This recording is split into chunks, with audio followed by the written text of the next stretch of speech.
교회의 네 가지 속성 계속 설교를 드리고 있죠. 이 네 가지 속성 설교를 마친 후에는 이제 선교적 교회에 대한 더 상세한 내용을 말씀드리려고 하는데요. 오늘은 마지막 네 번째 속성에 대한 말씀을 드리려고 합니다.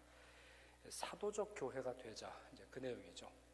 사도적 교회라는 사실을 알자, 그리고 사도적 교회가 되자.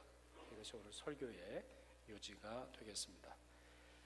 사도적 교회라고 하는 말을 아주 짧게 요약하자면, 교회는 사도와 깊은 연관성을 맺고 있다는 그런 뜻이 되겠습니다.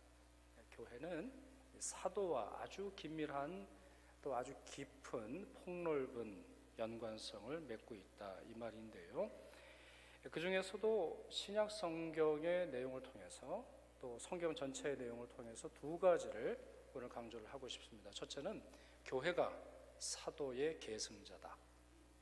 교회가 바로 사도적 계승을 갖고 있다, 이 말씀 드리려고 하고, 또 하나는 보편적인 조금 더 넓은 의미에서 하나님이 보내심 받은 그곳에서 하나님께서 보내신 대로 살아가는 것이 바로 사도적 교회가 된다, 이 말씀을 드리려고 합니다.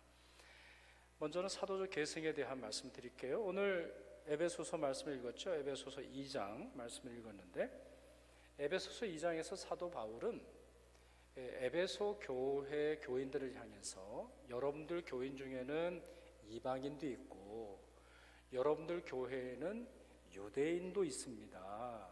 이렇게 교인이 되기 전까지는 여러분들의 출신, 여러분들의 인종, 여러분들의 문화적 배경이 다르지만 우리는 다 한 교회 안에서 한 성령으로 말미암아 한 하나님께 나아가고 있습니다, 이런 말을 해요.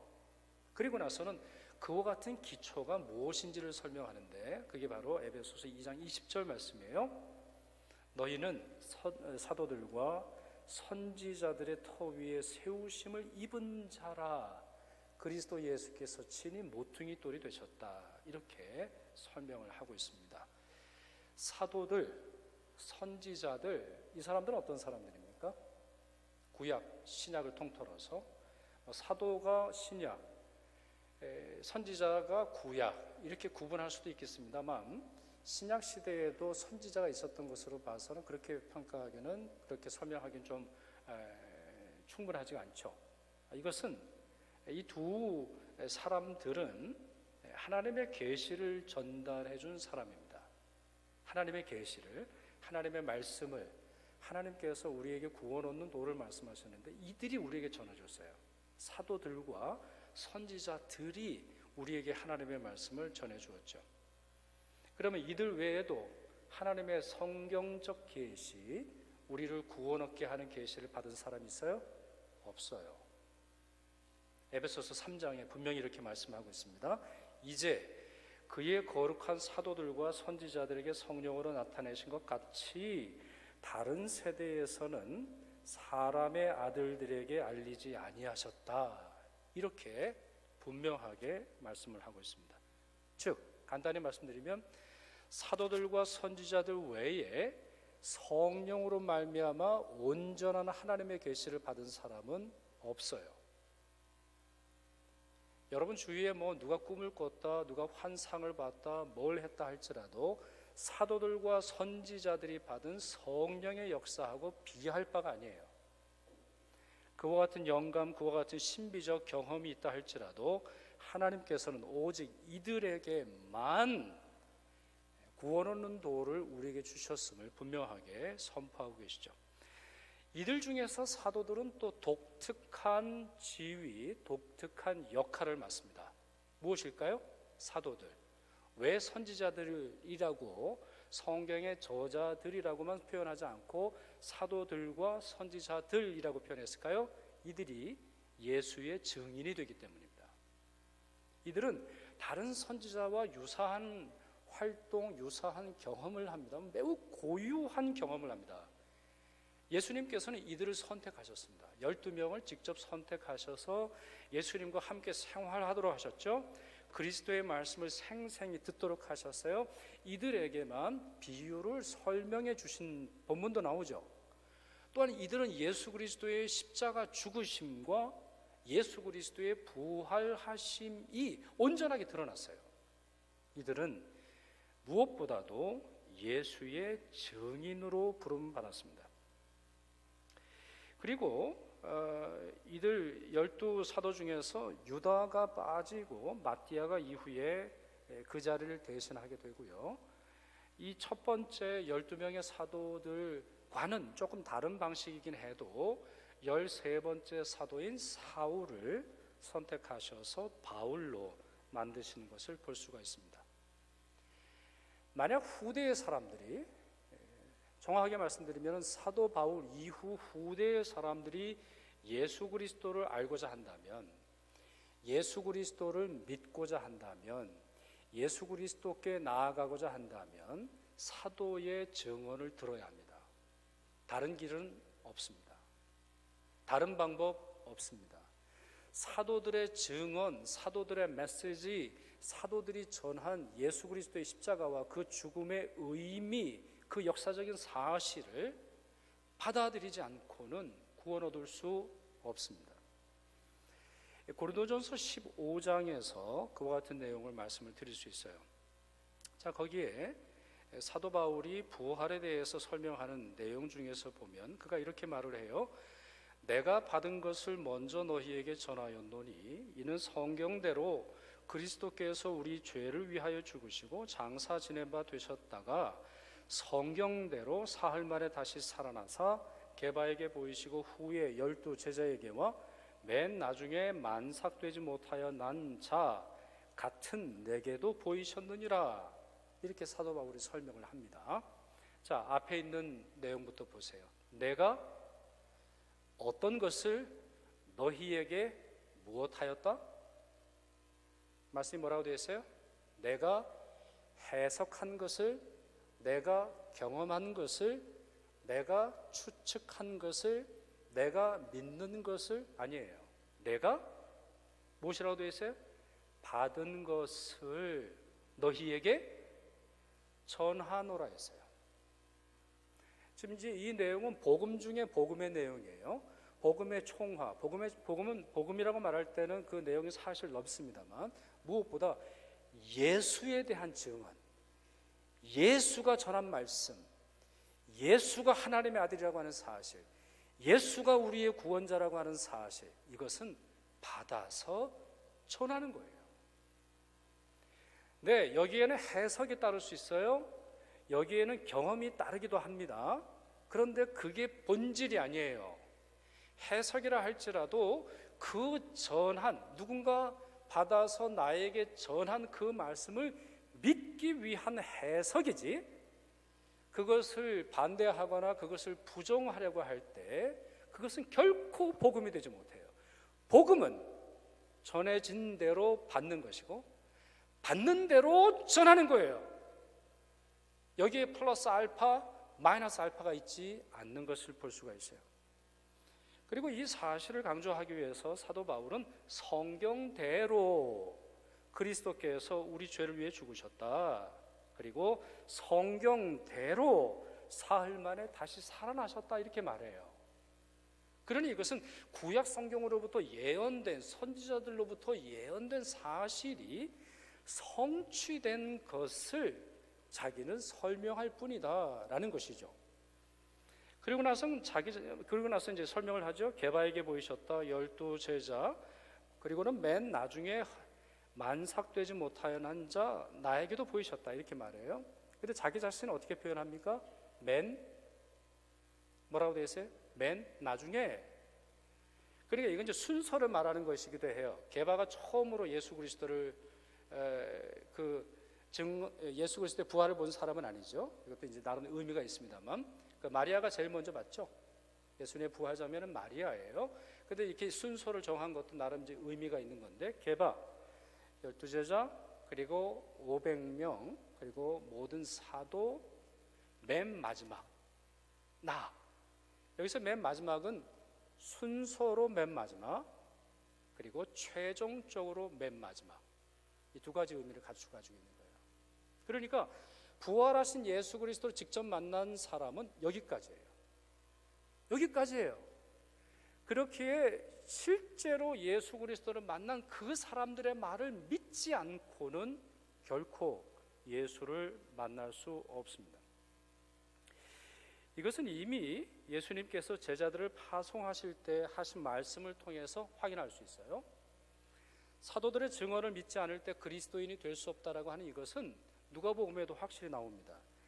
누가복음 10장 16절 보시면 이런 말씀이 있습니다. 우리 같이 읽도록 하겠는데요. 누가복음 10장 16절 같이 읽습니다.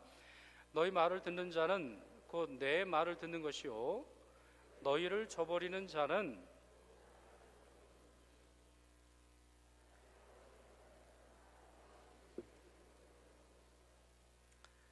아멘입니까, 여러분? 예수님께서 이제 70명을 보내시는 장면이요. 이거는 12사도를 보내시고 난 다음에 12사도 그 후에 70명을 보내세요. 나름대로 이제 의미가 있는 겁니다. 근데 예수님께서 이들에게 말을 주세요. 말. 그 말은 뭐겠어요? 예수 그리스도의 복음을 말하는 거죠. 너희 말을 듣는 자는 곧 내 말을 듣는 것이다. 그래 여러분, 우리가 예수님을 보여주세요. 예수님을 만나게 해주세요. 예수님이 필요해요. 어디로 가면 돼요? 예수님의 말씀으로 가면 되는 거예요. 근데 예수님이 이 사실을 강조하기 위해서 뭐라고 말씀하세요? 너희를 저버리는 자는, 정확하게는 뭐예요?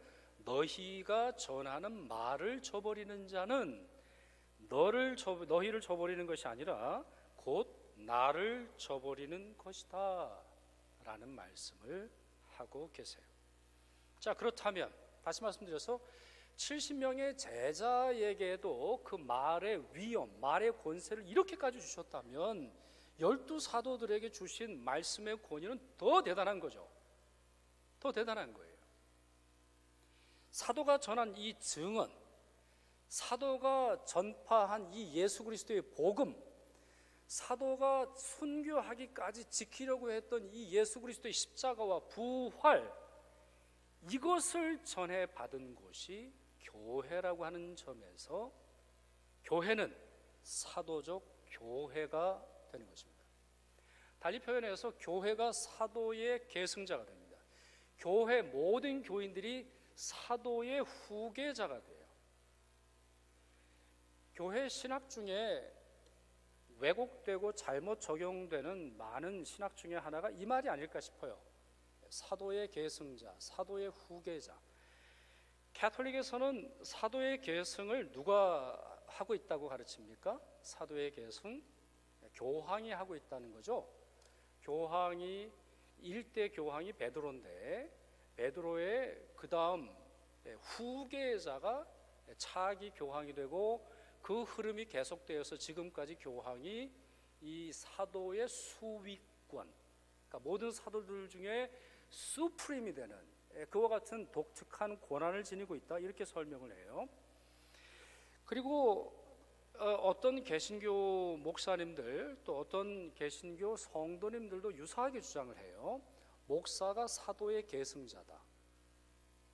목사가 사도의 계승자다, 이런 주장을 해요. 또 어떤 분들은 이런 식으로 이 주장을 펼치는데, 안수를 주는 사람들이 사도의 계승자다, 이렇게 말해요. 그러니까 목사가 되려면 목사 안수를 받지 않습니까? 그러면 그 권위가 누구에게서 온다는 거예요? 안수를 준 사람에게서 온다는 거죠. 그러니까 주고 따져보면 사도에까지 올라간다, 이렇게 주장을 해요. 그럼 여러분, 성경을 아무리 읽어보세요. 신약 성경 어디에 베드로가 후계자를 세웠습니까? 아니면 사도가 후계자를 세운 거 읽어보신 적 있어요? 아니면 어디에, 성경 어디에 목사가 사도권을 계승한다라고 말이 있어요? 있지 않아요. 아니면 여러분, 하나 더 나아가서 목사가 구약의 제사장을 계승합니까? 목사가. 그러니까 구약의 제사장들이 자기 아들에게 교회 그 제사장직을 넘겨주고 하는 그걸 가지고 우리 현대 목사들에게 적용한다고 할 때 좀 그분들에게 이런 말 하고 싶어요. 정말 그렇게 구약의 제사장이 좋으면, 구약의 제사장들이 갖고 있는 권한이 좋으면 유대교로 가시라고. 유대교로 가시면 그렇게 살 수 있잖아요. 근데 왜 개신교, 이미 신약시대, 그것도 신약시대 중에서 주님의 그리스도의 부르심 속에서 모든 자가 제사장이라고 하는 명백한 사실이 있음에도 불구하고 왜 목사가 사도의 계승자다, 교황이 사도의 계승자라고 주장하는 거예요? 전혀 논리적이지 않고 전혀 성경적이지 않아요. 진정한 사도의 계승자는 특정 인물이나 특정 직분이 아니에요. 여러분 분명히 말씀드립니다. 목사는 사도를 계승하지 않아요. 장로님들 분명히 기억하세요. 여러분들이 안수를 받았다 할지라도 사도권을 계승한 자가 아니에요. 우리가 받은 안수는 교회의 대표자가 된다거나 우리에게 위임된 권한이 있음을 보여줄 뿐인 것이에요. 사도의 계승자는 교회 자체예요. 교회 안의 모든 성도들이에요. 여러분 모두가 사도의 권한, 사도의 계승자예요. 왜요? 여러분들에게 예수 그리스도의 부활의 소식을 전했잖아요. 여러분들에게 예수 그리스도의 십자가의 그 말씀을 전하라는 사명을 주셨잖아요. 그러니 여러분들이 사도죠. 그러니 여러분들이 사도가 해야 할 일을 계승하는 것이죠. 분명히 기억하시길 바랍니다. 그리스도께서는 사도 이후 모든 교회들에게 사도들이 정하는 증언을 간직하고 온 세상에 전할 사명과 권한과 책임을 주셨어요. 이걸 기억하고 이걸 감사하고 이걸 자기 교회의 사명으로 이해하는 교회를 사도적 교회라고 불러요. 반면에 이 사도권을 어떤 목사, 담임 목사, 교황 아니면 뭐 특정한 인물에게 맡기는 것을 제도적 교회라고 합니다. 제도적 교회는 결코 사도적 교회를 온전히 순종하거나 실천할 수 없어요. 저는 여기서 제도를 다 부정하는 말이 아니라 그 제도가 무엇을 위한 제도냐는 거예요. 어떠한 교회가 원칙을 세우고 직분자를 세우고 누군가를 앞세운다고 할 때 그게 왜 필요하냐는 거예요. 만약에 그 일이 교인들이 스스로 사도됨을 잊게 하고 더 이상 교인들로 하여금 그 사도의 권한과 위임된 하나님의 말씀을 전하지 않아도 되는 것처럼 주장한다면 잘못된 교회가 되는 것이죠. 자, 이것이 사도적 교회의 첫 번째 의미입니다. 사도라고 하는 사람에게 이분들에게 예수 그리스도의 증인됨을 맡기셨다라고 하는 이 사실을 강조하는 것이죠. 두 번째는 첫 번째 의미보다는 광범위한 그러한 뜻으로 설명을 드릴 수 있어요. 그럼 사도라는 말이 뭐냐? 사도라는 말이 뭐냐? 사도라고 하는 특별한 12명, 13명에게 맡기신 고유한 직분을 이해를 했는데 그러면 사도라고 하는 이 단어가 성경에서 어떻게 쓰이나 조금 더 한번 살펴보죠. 사도를 뜻하는 헬라어가 있는데 아포스톨로스입니다. 아포스톨로스. 이 말은 보내다, 파견하다 이 뜻을 가지고 있는 아포스텔로라고 하는 그런 단어에서 파생이 됐습니다. 그래서 이 아포스톨로스라고 하는 이 말은 보냄을 받은 사람 이 뜻이에요. 이거는 일반적 명사입니다. 이거는 뭐 교회에서만 쓰이는 것이 아니라 일반적으로 이렇게 쓰여요. 이거는 성경에서만 쓰이는 게 아니라 당시 로마 시대 아니면 그리스 문화권에서 사용되는 그런 말이에요. 이것과 굉장히 유사한 단어가 있어요. 이거는 그리스어입니다. 이걸 라틴어로 번역하면 뭐가 될까요, 여러분? 아포스톨로스를 라틴어로 번역하면 뭘까요? 아니면 아포스탈로 동사를 말씀드렸는데 이거를 라틴어로 번역하면 뭐예요? 미시오, 미션 이렇게 됩니다. 미션이라고 하는 말이 그 자체로 보냄을 받다라고 하는 거예요. 미시오 동사인데요. 보내다, 내가 보내다, I send 이 말을 그냥 줄이면 미시오가 돼요. 그래서 아포스톨로스와 미션이라고 하는 말은 같은 뜻을 가지고 있어요. 다른 뜻이 아니에요. 이거 같은 뜻의, 하나는 그리스어, 하나는 라틴어가 이제 되는 것이죠. 이 단어를 신약 성경 저자는 매우 폭넓게 사용합니다. 그래서 아까 말씀드린 것처럼 13명을 향해서 사도라고 하는 말을 쓰는데 그것만 아니에요. 자, 이제 성경에 있는 내용을 말씀드릴게요. 사도행전 14장 14절을 보시면 바울과 바나바를 두 사도라고 부릅니다. 누구하고 누구요? 바울과 바나바를 두 사도라고 불렀어요. 그래, 누구도 사도예요? 바나바도 사울이라는 거예요. 바나바도 사도라는 거죠. 또 아까 고린도전서 15장 말씀을 읽어드렸는데요. 바울은 부활의 증인을 열거하면서, 자, 첫 번째 누구요? 게바. 게바가 중요한 건 사실이에요. 12 뭐라고 되어 있을까요? 제자로 되어 있어요. 요즘처럼 이 제자가 형편없게 쓰여진 시대가 없어요.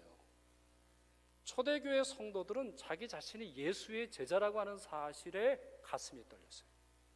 네? 사도라고 하는 말, 목사라고 하는 말, 장로라고 하는 말에 눈물 흘리는 게 아니라 제자라고 하는 말에 그들은 감격했어요.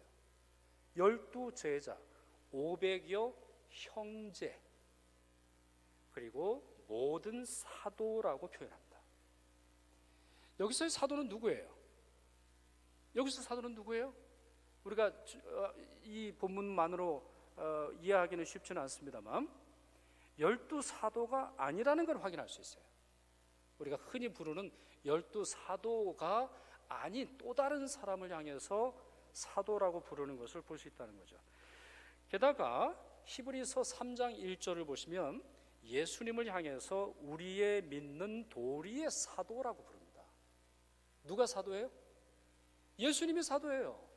예수님이 사도. 자, 이런 측면에서 사도라고 하는 이 단어를 신약 성경에는 두 가지 의미로 사용하죠.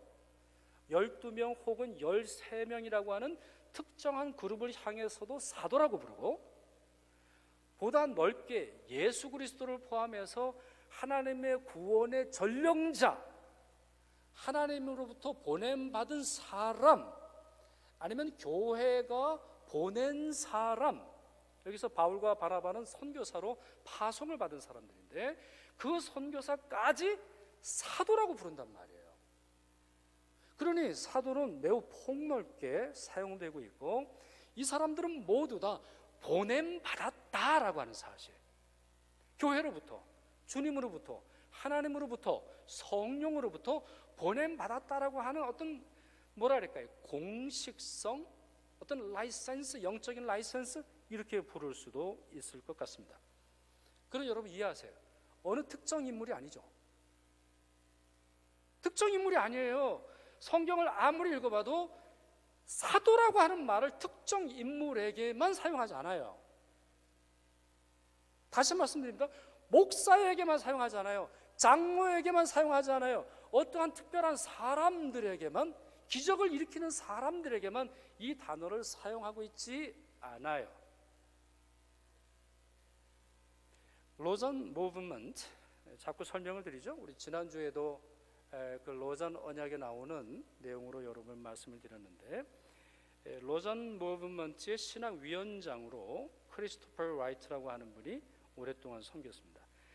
이분이 여러 권의 책을 쓰는데 정말 기념비적인 책을 써요. 하나님 백성의 선교라고 하는 책을 씁니다. 그래서 지금 21세기의 선교를 공부하려고 할 때 이 책을 읽지 않고는 이제 선교를 말하기가 어려워요.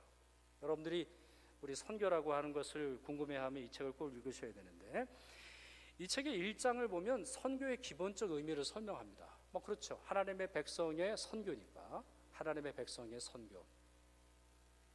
조금 전에 말씀드린 것처럼 미션의 말을 설명해요. 미션이라고 하는 말은 보내다라고 하는 미시오에서 왔다, 이것과 연결된다, 이런 말을 해요. 그러면서 다음과 같은 매우 중요한 질문을 해요. 제가 읽어드릴게요. 선교의 핵심에 보내고 보냄 받는다는 의미가 있음을 인정하더라도 여전히 한 가지 문제가 남는다. 무슨 일을 하도록 보냄 받는 것인가? 보냈다라고 하는 말 속에서 미션이 왔고, 보냈다라고 하는 말에서 사도가 왔고, 보냈다라고 하는 말 속에서 크리스천의 정체성이 있는데, 그러면 성경은 보냄 받은 사람들이 어디로 가서 뭘 하든가 나는 이걸 살펴보겠다, 이렇게 그 책의 1장에 보면 나와 있는 걸 볼 수 있어요. 그리고 나서는 성경에 보냄이라고 하는 말, 보냄 아니면 미시오, 아포스탈로, 이와 같은 유사한 단어를, 아니면 하나님께서 go, 가라라고 하는 단어를 이제 추적해 들어갑니다. 자, 내용이 이래요. 모세, 억압과 착취로부터 사람들을 구출해 내기 위해서 하나님이 보내셨어요. 출애굽기 3장 10절. 엘리야는 국제 정치의 향배를 바꾸는, 국제 정치의 흐름을 바꾸는 일을 위해서 보냄을 받았습니다. 열왕기상 19장 15절에서 18절. 예레미야는 하나님의 말씀을 선포하도록 보냄받았고요. 예레미야 1장 7절. 예수님께서는 누가복음 4장을 보시면 이사야의 예언을 인용하시면서 자신이 복음을 전하고 자유를 전파하고 눈먼 자의 눈을 뜨게 하고 억눌린 자를 자유롭게 하도록 보냄받으셨다 말씀하셨어요. 교회로 사람들을 끌어모으고 그곳에서 죄인들이 구원 얻도록 이렇게만 설명하고 있지는 않으시고, 그분의 관심사는, 그분을 보내신 하나님의 관심사는 자유를 선포하고 억눌린 자, 눈먼 자, 세상에 소외된 자를 함께 포함하고 있다는 것을 예수님께서 선포하셨다는 거죠. 이 사실을 통해서 확인할 수 있는 게 뭐예요? 하나님은 우리를 세상으로 보내신다는 거예요. 그리고 그 가운데서 복음 전도, 이게 가장 우선적인 거죠. 가장 중요한 게 맞아요. 가장 탁월하고 가장 거룩한 사명인 것은 맞는데 그것 이상으로 보내신다는 거예요. 다른 직업이 그걸 목적으로 하기 위해서, 예를 들어서 돈을 잘 벌어야 해. 왜? 복음 전도를 잘하기 위해서. 이렇게 설명할 수 없을 정도로 국제, 정치, 문화, 경제, 아니면 사람들의 말씀, 사람들이 살아가는 일상의 삶으로 하나님이 보내신다는 거예요. 그럼 이게 뭐라고요? 이게 사도라는 거죠. 그 사도, 아니면 사도처럼 쓰임받은 사람들이 각자가 하나님으로부터 보냄받은 그 일을 위해서 살아가는 스토리가 성경의 스토리라는 거예요. 이를 예로 들어볼게요. 그 중에 가장 드라마틱한 장면을 꼽아보라고 한다면, 이건 이제 제가 꼽은 건데 창세기 45장의 내용이 아닐까 싶어요. 요셉의 경우를 보세요. 요셉의 경우를 보세요. 자, 이 창세기 45장은 어떤 스토리입니까? 요셉이 형들과 만나잖아요. 요셉이 형들과 만나서 이제 자기 정체를 드러내 보여주거든요. 형들이 막 깜짝 놀라죠. 자기들이 팔아버렸거든요. 자기들이 죽이려고 했단 말이에요. 근데 그 동생이 전혀 뭐 생사를 확인하지도 못했던 그 동생이 총리가 됐으니까, 그것도 자기에게 좀 곡식을 이렇게 빌려주는 그 역할을 맡으니까 막 두려워서 벌벌 떱니다. 그럴 때 요셉이 이런 말을 해요. 당신들이 나를 이곳에 팔았다고 해서 근심하지 마소서, 한탄하지 마소서. 하나님이 생명을 구원하시려고 나를 당신들보다 먼저, 끝에 있는 단어가 뭐예요? 보내셨나이다 했어요. 누가 보내셨어요? 하나님이. 왜 보내셨어요? 사람들의 생명을 구원하려고. 사람들의 생명을 구원한다라고 하는 뭐예요? 예수 얘기했나요? 하나님이 얘기했나요? 요셉이 하나님 얘기하고 그 곡식들을 나눠주던가요? 오히려 바로를 위해서 일하지 않던가요? 바로를 더 높이지 않던가요? 물론 여기는 이제 제국주의라고 하는 그 부분에 있어서 요셉의 역할을 좀 해석은 해야 되겠습니다만, 확실한 것 하나 있죠. 그는 공무원으로서 충실하게 살았고, 그 7년 풍년, 7년 흉년을 14년을 컨트롤하는 공무원으로서 자기가 보냄받았다 생각을 하고 있어요. 근데 이 점이 매우 탁월한 거예요. 그는 원망하느라 시간을 보내지 않아요. 내가 집안을 잘못 나가지고, 내가 형들을 잘못 나가지고, 세상의 부모를 잘 만나가지고 그는 한탄하느라 시간을 보내지 않았어요. 그는 자기가 여기 왜 와 있는지 알았어요. 다른 건 알 수 없었어요. 형들이 왜 팔았는지, 아니면 부모가 왜 자기를 안 찾는지, 아니면 왜 버림받은 자로 이 애굽 땅에서 고생을 하는지 자기는 이해하기 어려웠어요. 그러나 한 가지 분명한 사실이 있어요. 내가 여기 왜 왔냐는 거예요. 내 직업이 하나님과 무슨 상관이 있냐는 거예요. 내가 일상에서 하는, 세상에서 하는 이 일이 하나님의 보내심 속에서 무슨 상관이 있냐는 거예요. 자, 이것이 오늘 주제와 매우 중요한 연관을 줍니다. 사도적 교회가 된다라고 하는 말, 사도적 사명을 기억하십시오. 사도적으로 사십시오. 사도가 받은 예수의 증인으로서의 역할을 감당하십시오. 이 말은 여러분들이 풀타임 파스터가 된다거나 전문 선교사가 되어야 함을 뜻하는 말이 아니에요. 뿐만 아니라 사람들을 어떻게 하든지 교회를 끌어오고, 네? 그래서 교회에 왔으면은 여러분들이 안심하고 저 사람이 구원받았겠거니 생각하고 끝날 일이 아니라는 거죠. 하나님은 여러분을, 교회 안에 있는 수많은 교인들을 세상으로 보내십니다. 누구로요? 주님의 대리인으로, 주님의 아포스톨로스로, 주님의 대사로서.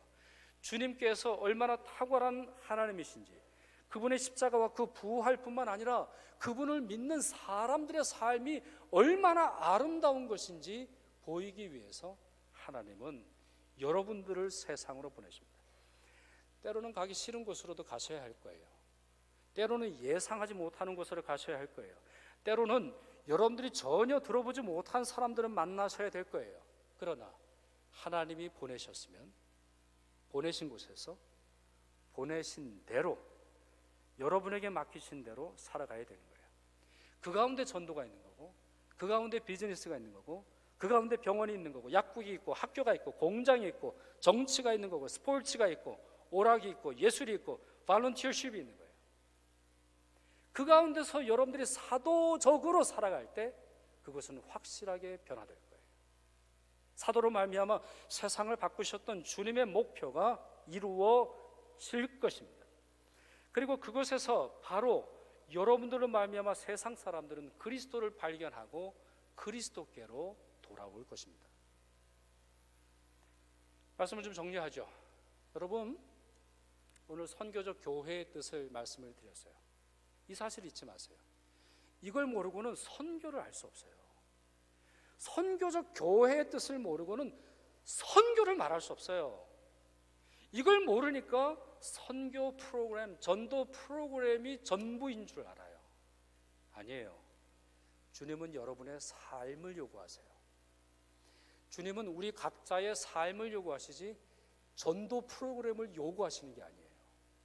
전도 프로그램이 사람들을 구원하는 게 아니에요. 복음이 구원하는 거예요. 예수 그리스도께서 어떠한 말씀하셨고 그분이 우리를 위해서 무엇을 하셨는지 이 사도의 증언을 들을 때 구원에 이를 수 있는 거예요. 그렇게 하기 위해서 여러분은 세상으로 나아가셔야 합니다. 우리 교회, 여러분 어떻게 해야 되겠습니까? 사도적 교회가 되어야 됩니다. 우리 교회, 예수 그리스도의 십자가와 부활을 든든히 붙들어야 합니다. 교회는 사도와 선지자들 위에 기초하여 세워져야 됩니다. 다른 게 기초될 수 없어요. 다른 게 들어올 수 없어요. 다른 걸 기초로 삼을 때 교회는 망하는 법이에요. 그리고 그것이 어떻게 세상에 의미를 주는지 우리는 해석하고 적용하기 위해 노력해야 하는 것이죠. 때를 얻든 못 얻든 복음 전도에 최선을 다해야 하겠습니다. 그러나 그것이 전부가 아님을 기억하세요. 여러분이 목사가 안 됐다라고 하는 사실에 죄의식 가지시지 마세요. 제가 상담을 해보면요, 몇 분이 있어요. 자기가 문제가 생기면 털어놓더라고요. 목사님, 사실 제가 어렸을 때 서원을 했는데 아무리 생각해봐도 일이 안 풀리는 게 그런 것 같아요. 우리 믿음 좋으신 권사님들이 의외로 그거 얘기 많이 하세요.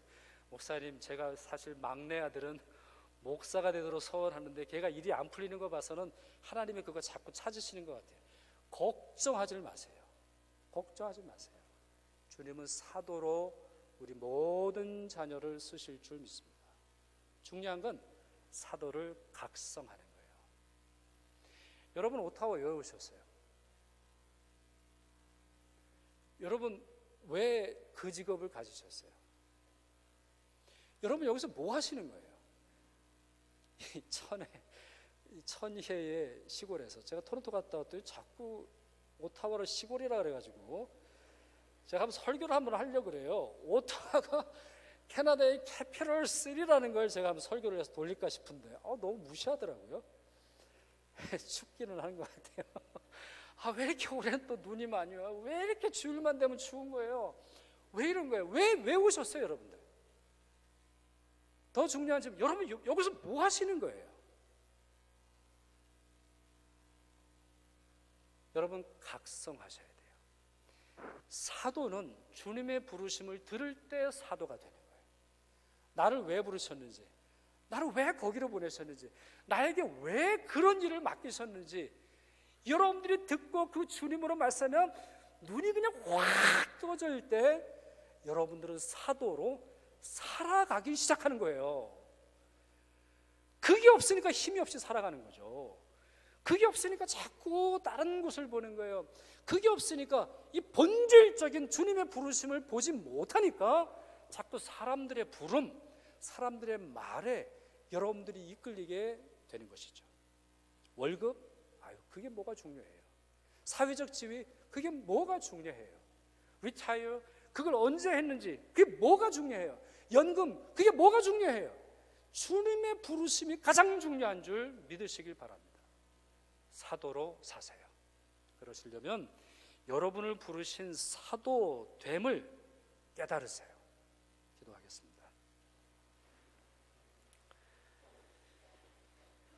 저희에게 사도의 증언을 맡기시고 세상 사람들에게 전하라고 보내시는 하나님, 감사와 찬양과 경배를 올려드립니다. 저희 모두 사도적 사명을 깨닫고 순종하도록 도와주시옵소서. 또한 저희 교회가 사도적 교회로서의 모습을 간직하고 책임을 잘 감당하도록 도와주시옵소서. 주신 대로 간직하고 보내신 대로 살고자 하오니 성령께서 저희를 이끌어 주시옵소서. 우리의 구세주, 우리를 부르시고 보내시는 우리의 구주 예수 그리스도 이름으로 기도하옵나이다.